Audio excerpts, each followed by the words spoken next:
guys, so today we're going to be hanging out with Keshi. So Keshi, tell us, how are you? What have you been doing? How have you been? I'm in my home studio in Houston, Texas, and I've been doing okay. Like my life hasn't changed super drastically since the recent events because I'm like my own producer and my own writer and my own recording engineer. So I do everything from the comfort of my own home. So honestly, nothing much has changed in terms of my own workflow, except for the fact that I just don't go outside as much and I don't get to go to the gym, which is kind of like, it makes me a little bit sad because I feel like a potato, but yeah. You know, Keshi, you got into music when you were like 13 years old, right? Do you remember that first time you told yourself, you know what, I want to do this. I want to write music. I want to share it to the world.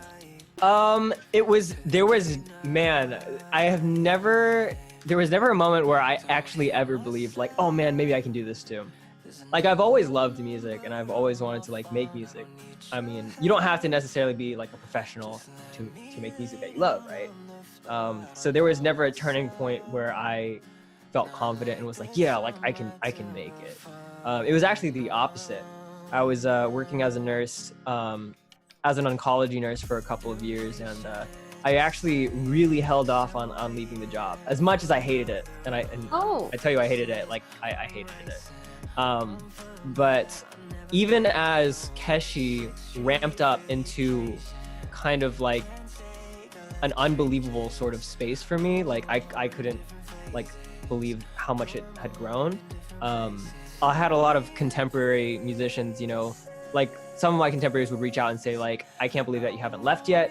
If we had this opportunity, we totally would jump at it, you know? So I felt like it was a disservice to them to not, you know, go all in and continue to try to juggle these two very different lives of mine. So I had a particularly bad day at work, and that was honestly it. It was like I had gotten back from New York, I had had like tons of meetings, and the dream is dangled in front of you, and then you go back to your day job and you wake up at 5 a.m. to go to work, and that's like a wake-up call, you know? So it was pretty rough. So yeah, that's kind of the story of how I finally made that transition. I really held off on it. You know, a lot of people have their own day jobs when it comes to wanting to write music. You know, they sort of like, they don't leave their day jobs. They just basically do both. So how did it go for you? Yeah, no, I mean, I have always seen it as just like a huge risk. And like, I just didn't think that, you know, there's like such a select number of people who, you know, are able to like, you know, really be extremely successful out of it. So I thought it was like a pipe dream, and I was just like too afraid to even like consider it. So I really held on to that job, that 9 to 5. I wouldn't say 9 to 5. It was more like a 7 a.m. to 7 p.m. because it's 12-hour shifts. You know what? Your EP Bandaids sounds super personal to you. I feel like it is your story that you're trying to tell everybody. Tell us how you wrote that whole big story for yourself.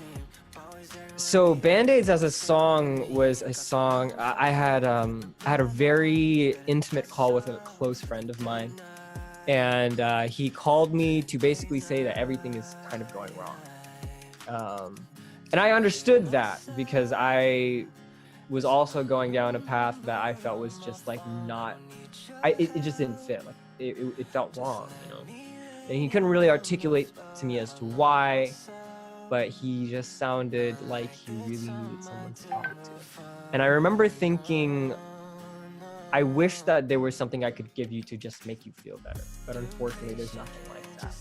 So that's what the song Bandaids is sort of about, you know? And I kind of saw it as being thematic for the rest of the record because the record kind of documents this transitionary period of my life where I'm, you know, switching from a very this was the plan sort of deal into a very like, okay, now I'm gonna forge on my own and kind of see like where this takes me. And there was a lot of change, and I think it's about that transition. So I mean, yeah. So, Keshi, if you were to meet somebody who has never heard of you or your music, which song would you let them hear first from you and why?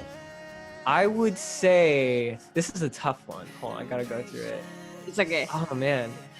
I would say I know. I would say right here.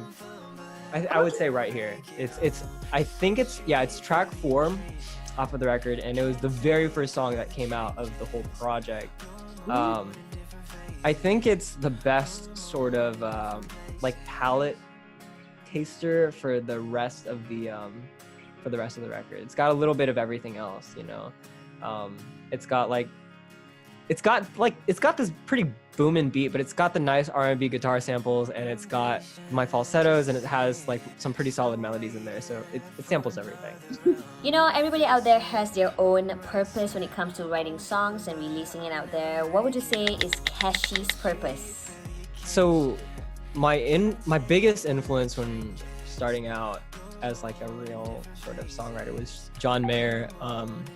And I had heard a song of his called Stop This Train, and it was the song that really inspired me to like try to write songs finally. Like after a couple years of learning how to play the guitar up and down and learning how to sing and everything, that's just kind of the next step. I remember when I heard that song for the first time, it really just like kind of hit me in my heart, and I had never heard a song that like made me feel that way before. And I remember thinking like, I want to make music that makes people like really feel it in their heart.